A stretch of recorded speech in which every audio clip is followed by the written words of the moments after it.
Waalaikumsalam warahmatullahi wabarakatuh. Gus, mau nanya ya Gus. Oke, monggo.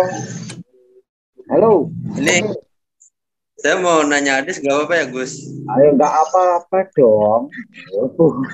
Mau nanya aja. Ya, Nggak bayar. saya mau nanya Gus. Terkait hadis riwayat Muslim, Pak Gus, nomor 1598. Ya. Itu dikatakan rentenir, orang yang mencatat transaksi dan 2 orang saksi yang menjadi transaksi.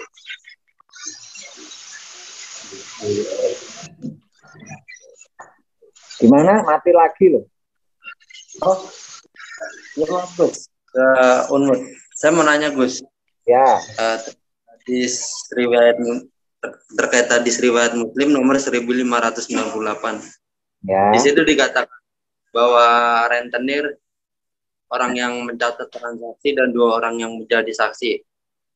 Di situ orang yang seperti itu dianggap dosa, dianggap laknat, dan dianggap riba. Itu penjelasannya gimana Gus?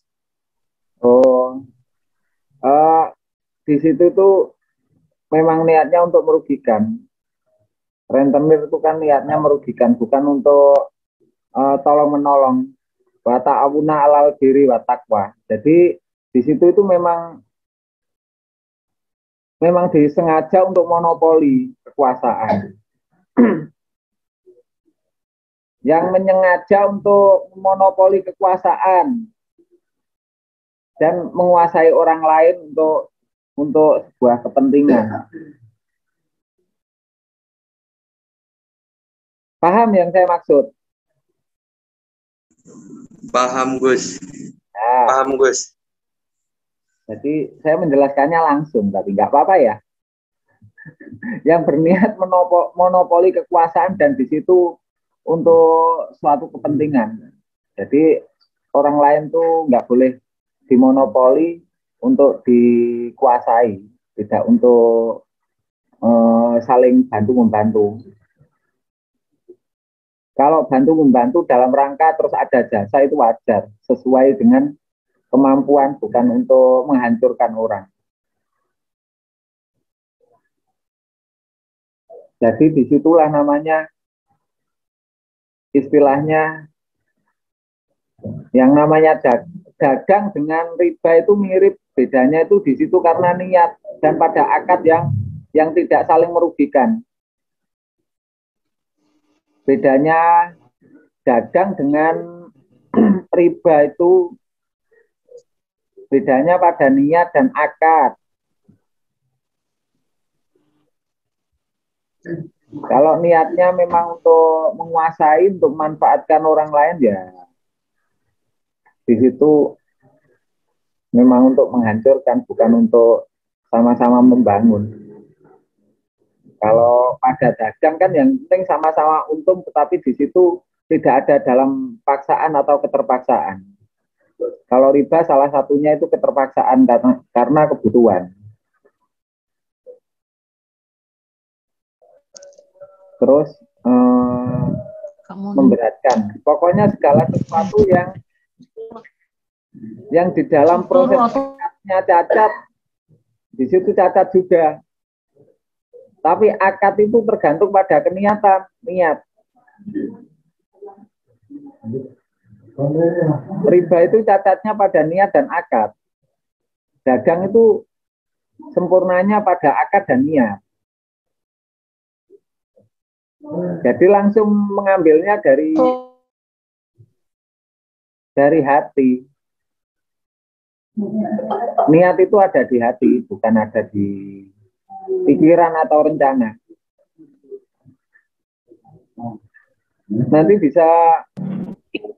Mungkin yang ditanyakan halal dan haramnya kali Gus.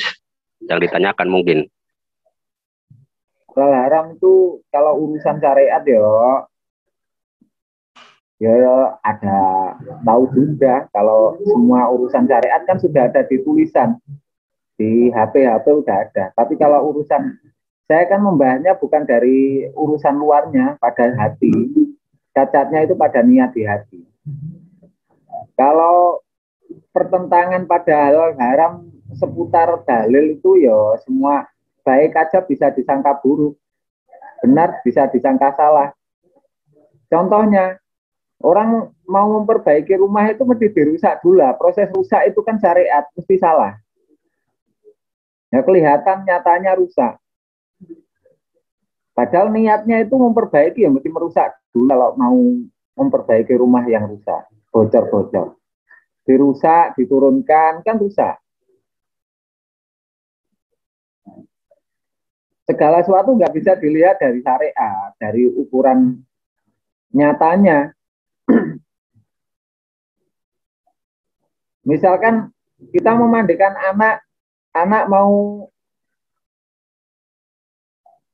dimandikan nggak mau nangis, kelihatannya juga kita menyiksa anak, padahal anak itu nggak mau untuk dimandikan.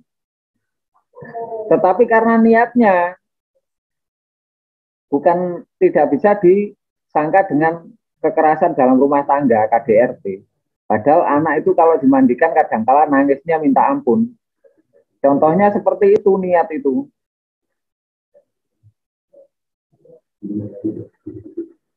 Jadi tidak terlihat pada prosesnya itu orang yang niatnya lurus dan tidak itu nggak terlihat. Sama-sama membuat kesal anak, sama-sama bikin nangis. Tapi karena keniatan yang berbeda, jadi menyiksa dengan menyayangi niatnya. Itu menjadikan prosesnya itu sama saja, tapi endingnya yang berbeda. Makanya inna a'malu biniat, jangan dinilai dari amal. Syariat itu amal. Apa yang kau lakukan itu belum tentu itu menjadikan sebuah kebenaran dalam hatimu di hadapan Allah. Kebenaran itu adanya pada niatnya yang tulus. Siapa yang tahu niatnya? Ya dirimu dengan Allah, dirimu dengan hatimu.